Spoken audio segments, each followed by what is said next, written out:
అంటే తర్వాత సమస్తమును అప్పటికి సమాప్తమైనదని యేసు ఎరిగి లేఖనము నెరవేరినట్లు నేను దప్పికొనుచున్నాననెను. చిన్న మాట ప్రార్థన చేసుకున్నాం. స్తుతులకు పాత్రుడైన దేవ, రక్షక, నీకు వందనాలు తండ్రి. ఇదిగో నాతో మాతో మాట్లాడండి, మీ సన్నిధి ఇక్కడ ఉంచండి అయ్యా. మీ కృతజ్ఞతలు వందనాలు చెల్లిస్తున్నాను.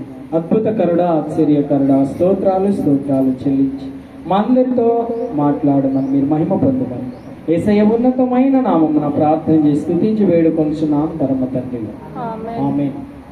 ప్రియ దేవుని సంగమా, దేవుని బిడ్డలారా, ఇక్కడ రాయబడిన మాటలను చూసినప్పుడు దేవుడు ఈ లోకములోనికి తన ప్రియకుమారుని పంపినప్పుడు ఇదిగో నేను దప్పికొనుచున్నాను అనెను. దప్పికొన్నాడు, ఆయన శిలువ మీద దప్పికొన్నాడు. లేఖనము నెరవేరునట్లు, లేఖనము నెరవేరునట్లు. చూడండి, గమనించండి.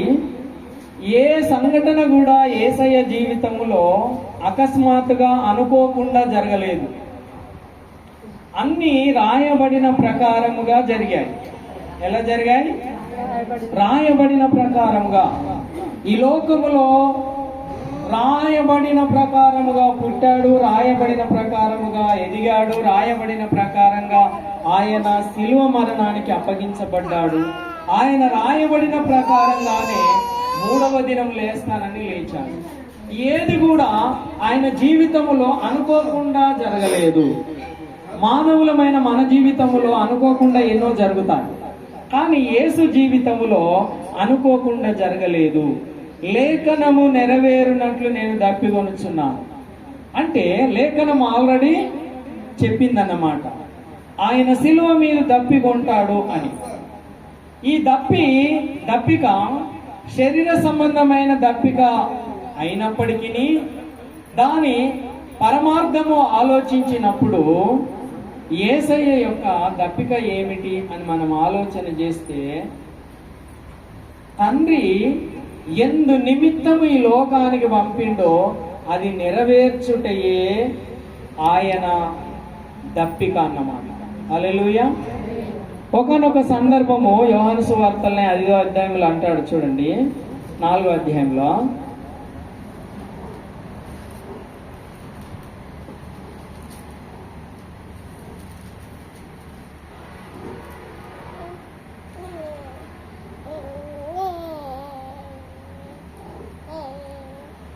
ఒక సమరయ స్త్రీ తన యొద్దకు వచ్చినప్పుడు నీళ్లు నాకు దాహం ఇమ్మని అడుగుతాడు.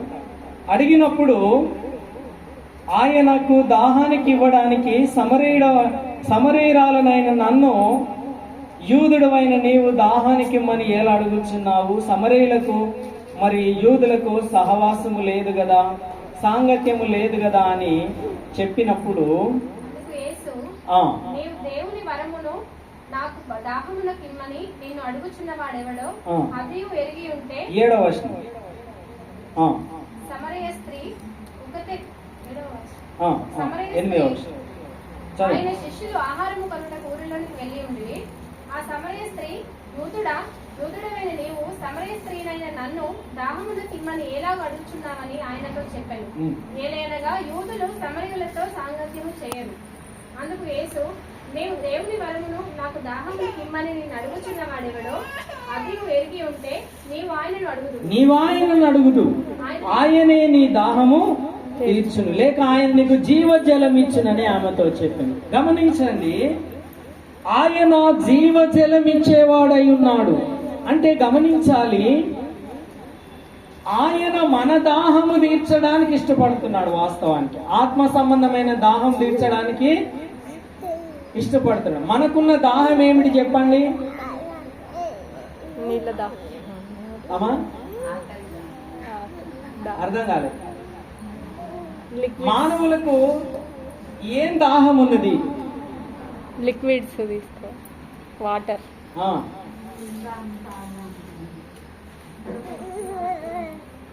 ఆత్మ సంబంధంగా మనకు ఉన్న దాహం ఏమిటి అయ్యా అంటే, మనము అడవిలో దారి దొరకని వారముగా, అడవిలో తిరిగినట్టుగా తిరుగుతున్న వారము, సత్యము అనే మార్గము దొరకని వారముగా మానవులు ఉన్నప్పుడు నేనే మార్గమును అన్నాడు. యోహాను 14:6లో నేనే మార్గమును అన్నాడు. ఎంతో మంది కోటాను కోట్ల దేవుళ్ళు దేవతలు నిజ దేవుడెవరో తెలియని పరిస్థితిలో కొట్టుమిట్టలాడుచున్నప్పుడు ఆయన నేనే సత్యమును, నేనే నిజమైన దేవుడని ప్రకటించుకున్న యేసయ్య మనకు దొరికాడు. ఆ సత్యము మనకు దొరికింది. హల్లెలూయా. సత్యము మన దాహమై ఉన్నది, లేక మోక్షానికి మార్గం మన దాహమై ఉన్నది. ఏంటండి? పాపాలు తొలగించుకొనుట మన దాహమై ఉన్నది. పాపాలు తొలగిపోకపోతే మనము దేవుని రాజ్యము చేరలేము. కాబట్టి పాపాలు తొలగించుకొనుట మన దాహము కావాలి. నీతి మార్గములో నడుచుట మనం దాహము కావాలి. దేవుని బిడ్డలారా, మరి యేసయ్య యొక్క దాహం ఏమిటి అంటే, మనము రక్షింపబడాలి. ఒకటి, సత్యములోనికి రావాలి, సత్యములో నుండి సర్వసత్యములోనికి నడిపించబడాలి. అంత మాత్రమే కాదు, మనము పరిపూర్ణులము కావాలి. ఏం కావాలి? పరిపూర్ణులము కావాలి. ఆయన వలె మారాలి. ఆయన రూపం, ఆయన పోలిక కనబడే వరకు మనము ఈ లోకములో ప్రయత్నం చేస్తూ ఉండాలి. అప్పుడు ఆయన దాహము తీర్చబడుతూ ఉంటుంది.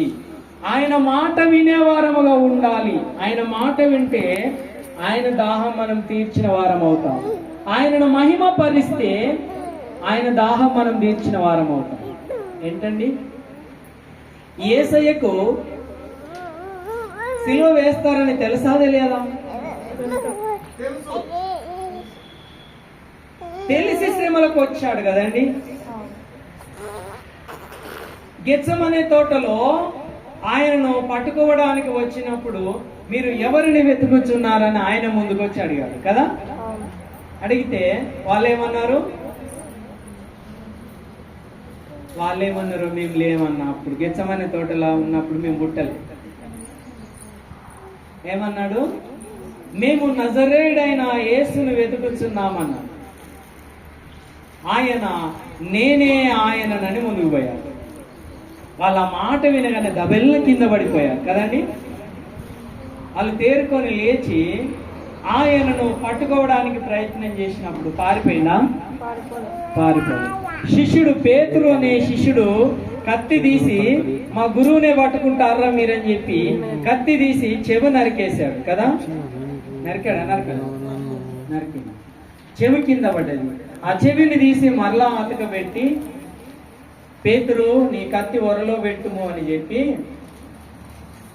ఆయన శిలువ మరణానికి ప్రియముగా అప్పగించుకున్నాడు. ఆయన తప్పించుకోవడానికి ప్రయత్నము చెయ్యలేదు.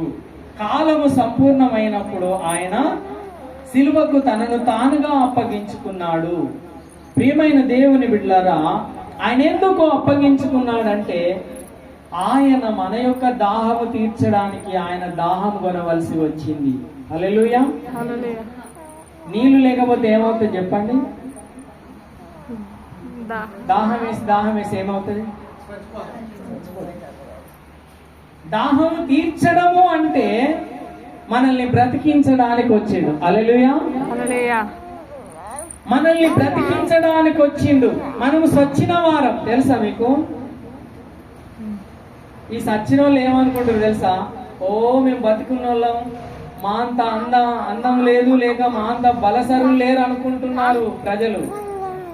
కానీ వీళ్ళు సచ్చిన వారనే సంగతి చాలా మందికి తెలియదు.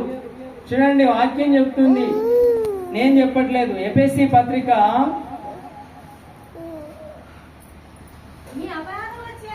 2వ అధ్యాయం 1వ వచనం చదువుతుంది. మీ అపరాధముల చేతను, మీ పాపముల చేతను మీరు సచ్చిన వారై ఉండగా. ఎవరం మనం? చచ్చిన వారుగా ఉన్న మనల్ని బ్రతికించడమే మన దాహం తీర్చడం. హల్లెలూయా. మనల్ని బ్రతికించి మనల్ని ఆయన రాజ్య వారసురాలుగా చేయడానికి వచ్చాడు గనుక ఆయన దాహం ఏంటయ్యా అంటే, ఆయన దాహం మనము తీర్చాలి, ఆయన కోరికను సిద్ధింపజేయాలి. అదే ఆయన దాహం. మనకు ఆజ్ఞలు ఇచ్చాడు కదండి, ఇచ్చాడా లేదా? ఎంతమంది చదువుతారు బైబిల్? ఆజ్ఞలు మాకెందుకు, ఈ అమ్మ ఏం చెప్తుందో, ఆ అక్క ఏం చెప్తుందో, ఈ వాడలు ఏం జరుగుతాయో, అక్కడేం జరుగుతాను, ఇక్కడేం జరుగుతాయి, ఇవి మనకు ముఖ్యం. ఏంటండి, ఊళ్ళో ఏం జరుగుతుంది అనేది ముఖ్యం. అవునా కదా? ఏది ముఖ్యం?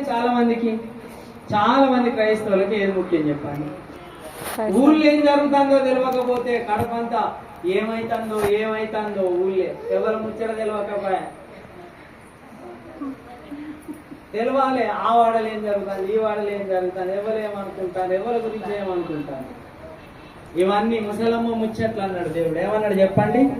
అవన్నీ తెలియకపోయినా పర్వాలేదు కానీ దేవుని గురించిన వార్త నీకు తెలవాలి. రోజుకు రోజు, ఏ రోజుకు ఆ రోజు దేవుడు నాతో ఏం మాట్లాడుతున్నాడు, దేవునితో నేనేం మాట్లాడుతున్నాను అనే సహవాసము కావాలి. హల్లెలూయా. ఇది ఎంతమంది చేస్తున్నారు? చేస్తూ చేయలేబట్టి.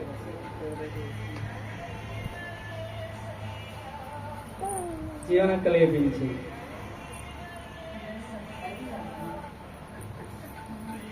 ప్రియమైన దేవుని బిడ్డలారా, నిజముగా దేవునితో మనము నడవాలి అంటే దేవుని మాటలను చాలా జాగ్రత్తగా వినాలండి. వినడానికి 2 చెవులు ఇచ్చిండు, మాట్లాడడానికి ఒక్కడే నోరు ఇచ్చిండు దేవుడు. ఆ ఒక్క నోరు, ఒక్క నాలుక గింత ఉంటది నాలుక. ఆ నాలుక ఇక ఎన్ని కుటుంబాలలో వెళ్ళి పెడుతుందో తెలియదు. అది అగ్ని అంట. యాకోబు పత్రికలో రాసింది. ఏమన్నాడు చెప్పండి? అగ్ని. అది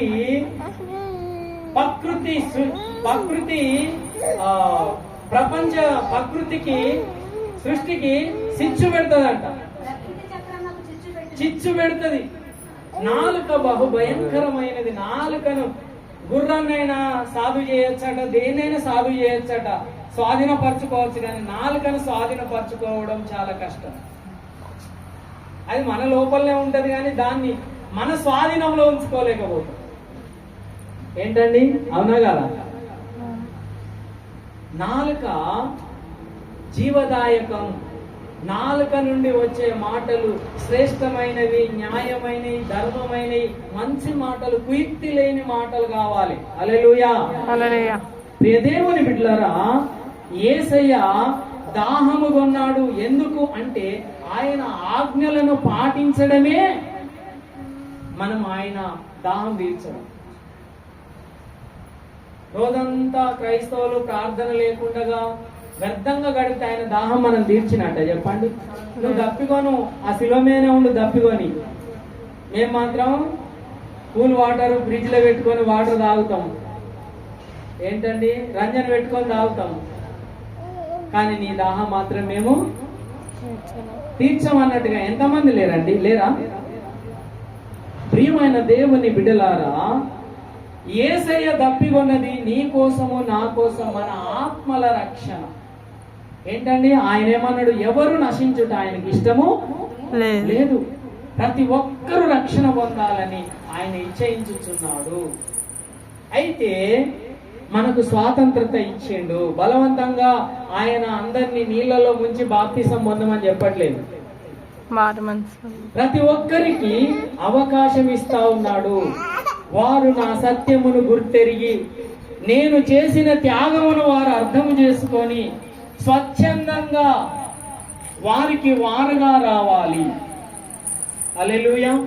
వారికి వారుగా ముందుకొచ్చి దేవుని రక్షణ నాకు కావాలి, యేసు రక్తము ద్వారానే నా పాపాలకు క్షమాపణ అని వారు గుర్తెరిగి బాప్తిస్మం పొంది ఆయన సంఘములో చేర్చబడితే ఆయన దాహము తీర్చబడుతుంది.